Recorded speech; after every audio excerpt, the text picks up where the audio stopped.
Good morning, শুভ সকাল। কেমন আছেন আপনারা সবাই? নিশ্চয়ই খুব ভালো আছেন, আমিও খুব ভালো আছি। আজ সোমবার, মহাশিবরাত্রি। গতকাল সন্ধ্যের পর থেকে শিবরাত্রির তিথি লেগেছে, তা কালকে অনেকেই ভগবানের মাথায় জল ঢেলেছে, আবার আজকেও অনেকে জল ঢালতে যাচ্ছে। আমাদের সামনে দুখানা বড় বড় শিব পুজো হয়, তা রাস্তায় গেছিলাম, দুধের প্যাকেট, টক দই নিয়ে আসলাম। পুকুর রেডি হয়েছে, সুজাতা বাসন মেজে ঘরে ঢুকিয়ে দিয়ে গেলে দরজা কপাট বন্ধ করে দিয়ে আসবে। আমি বিয়ের আগে কখনো শিবরাত্রির উপোস করিনি, জানেন? সবাই বলতো শিবরাত্রির উপোস করলে নাকি 4 প্রহরে জল ঢালতে হয়, রাত জাগতে হয়, না হলে শিবের উপোস কমপ্লিট হয় না। সেই ভয়ে আর শিবরাত্রির উপোস করিনি।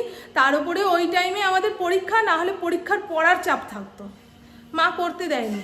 আর কি যেন বলতে গেছিলাম, ইন্দ্র একটু আগে এসেছিল, ঠাকুরের জন্য ধুতরা ফুল দিয়ে গেছে। আর জানেন, আজকে অনেক সকালবেলা ঘুম থেকে উঠেছি, কাল রাত্রিবেলা হঠাৎ করে মনে পড়লো, এই রে ইন্দ্র তো সাবু এনে দিয়ে গেছে, সাবু ভেজাতে ভুলে গেছি। সাবু ভালো করে না ভিজলে ঠাকুর খেতে গিয়ে তো দাঁত ভেঙে ফেলবে। আমি তো শিবরাত্রির কিংবা নীলের উপোসে ঠাকুরের সামনে অল্প একটুখানি সাবু মাখার ব্যবস্থা করে দিই। চলুন আপনাদের দেখিয়ে দিই আজকে আমি শিব ঠাকুর শিবলিঙ্গদের কিভাবে পরিষ্কার করিয়েছি, মানে স্নান করিয়েছি।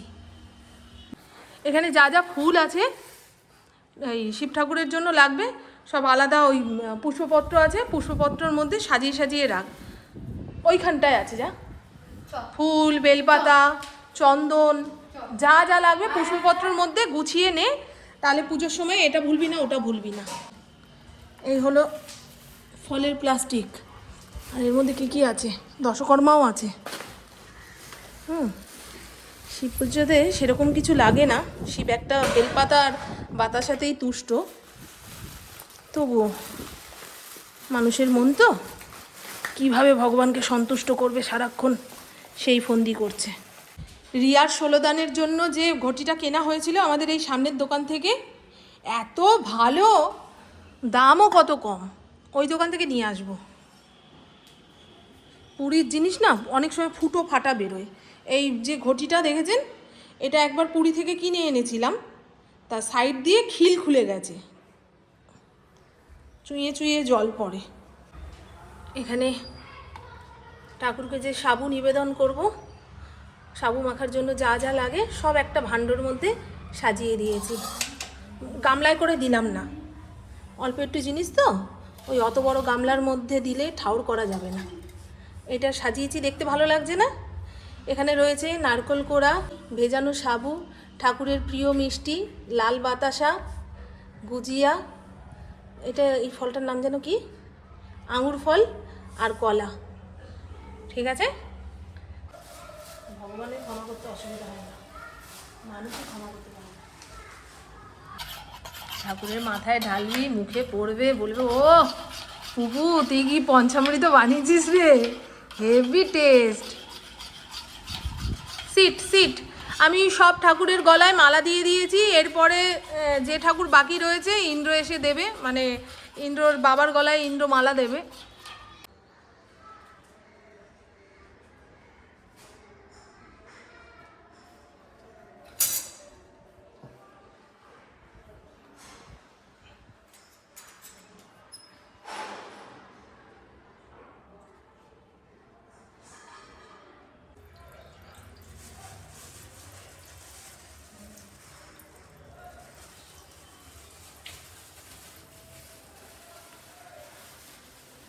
नमः शिवाय नमः शिवाय नमः शिवाय नमः ओम नमः शिवाय नमः शिवाय नमः शिवाय नमः ओम नमः शिवाय नमः शिवाय।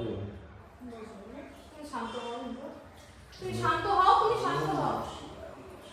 দিতে দেবে আমার আজকে? তুমি একটু শান্ত না হলে শিবকে শান্ত করবো কি বলবো? তুমি লাফিয়ে লাফিয়ে গান শুনে যাচ্ছ।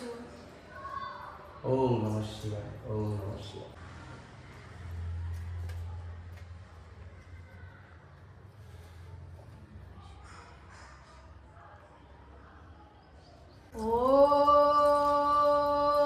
ओम नमः शिवाय, ओम नमः शिवाय।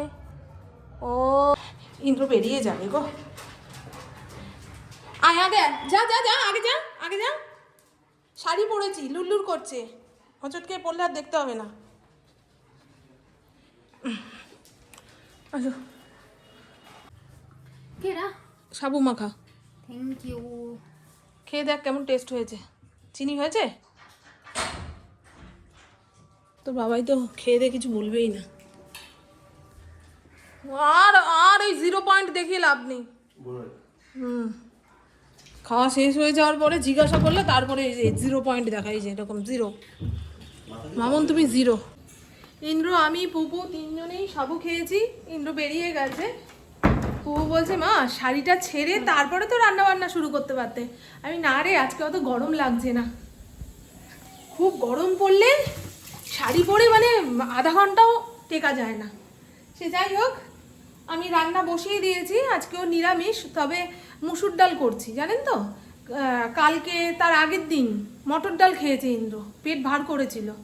তা আজকে আর ওই মুগ মটর করা যাবে না, টমেটো ধনেপাতা দিয়ে মুসুর ডাল করব। ডাল বেশি করে করে রাখলে রাতে যদি ভাত থাকে আমার আর চিন্তা থাকবে না। একটু আলু ভেজে দিলেই ডাল ভাত আলু ভাজা দিয়ে খেয়ে নিতে পারবে। আর পুপুকে বললাম পনির আছে, পনির আলুর তরকারি করে দেবো সঙ্গে লুচি।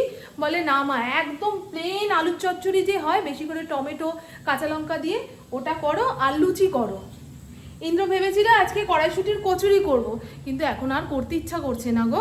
মেয়েটা আবার বেরোবে, জামা কাপড় রেডি করছে। 3টের মধ্যে দেখি ওকে খাইয়ে দাইয়ে দিতে পারি কি না। হয়ে যাবে, এখন ঘড়ির কাটা 1:22 ঘরে, হয়ে যাবে না?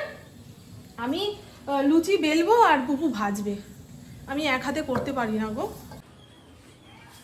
2খানা বড় বড় টমেটো টুকরো টুকরো করে কেটে নিয়েছি, বেশ অনেকগুলো কাঁচা লঙ্কা চিড়ে দিয়েছি, আর আলুগুলো এরকম করে কেটেছি।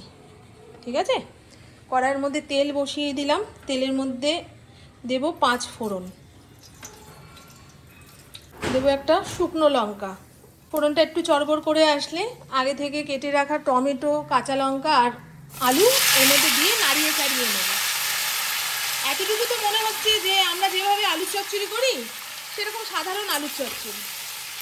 একদম অল্প হলুদ দিতে হবে। হ্যাঁ, এই আলুর চচ্চড়িটাতে হলুদ দিলেও চলে, না দিলেও চলে, তবে আলুটাকে ফ্যাটটা ফ্যাটটা দেখতে লাগবে বলে একটুখানি হলুদ দিলাম। ঠিক আছে,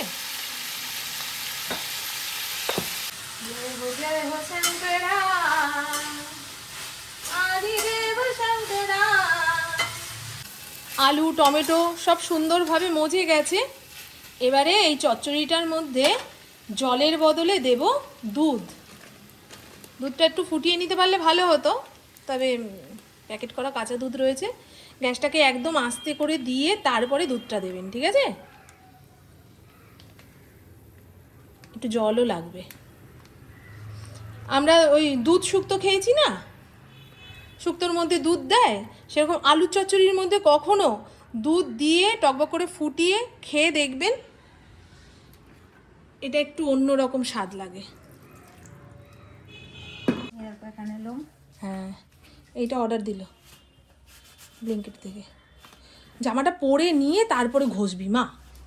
আরে এটা এটা ছিঁড়ে ফেলে দিতে হবে, এইটুকু কাজ মনে হয়।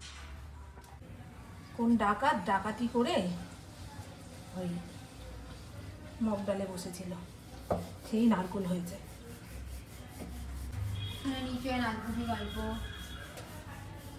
আর বাচ্চা কাচ্চাদের ঘোরানোর জন্য দাদু ঠাকুমারা কত রকম কাহিনী লিখতো, গল্প লিখতো। এখন তো সেই সমস্ত বলার মানুষও নেই, শোনার মানুষও নেই। কার বাড়িতে ঠাকুমা দাদু আছে রে? দাদু ঠাকুমা থাকলেও তারা দেখ একাকিত্বতে ভুগছে। সামনে গেলেই শরীর খারাপ, ভালো না, ওই এক। তাদের মুখে আর অন্য কথা নেই।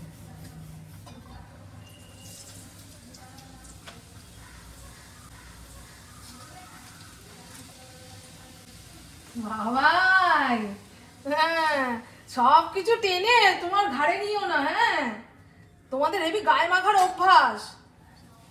আমার পুপু আর ইন্দ্রন না খুব কথা গায়ে মেখে নেওয়ার অভ্যাস। আমি বলছি, ও কিন্তু চলে গেছে, চলে গেছে।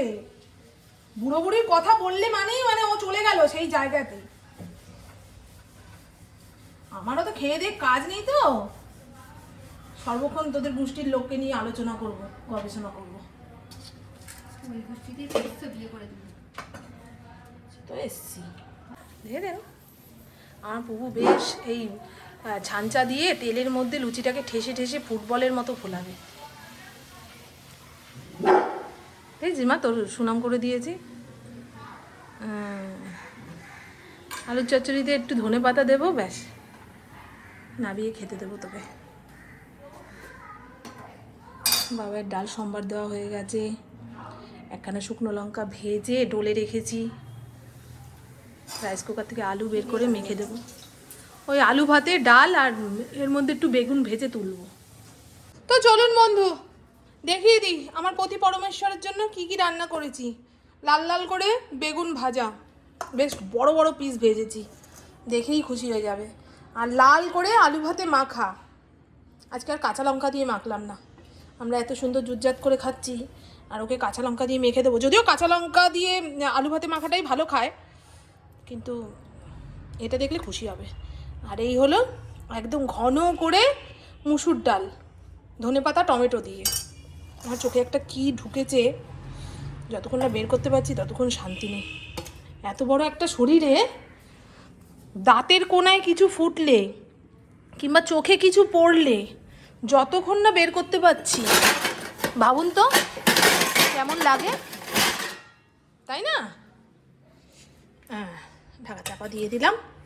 আর এই যে আলু চচ্চড়ি বানিয়েছি রইল, যদি পুপু রাতে খেতে চায় তো খাবে, আর ইন্দ্র যদি খেয়ে নেয় তো নেবে, কোনো সমস্যা নেই। আমিও আমার খাবারটা বেড়ে নিয়ে বসি, আর পারছি না, অনেক বেলা হলো জানেন, 2টো বেজে গেছে। এই পরেই রান্না করলাম, পুপুকে খেতে দিলাম। ভালোই লাগছে বলুন।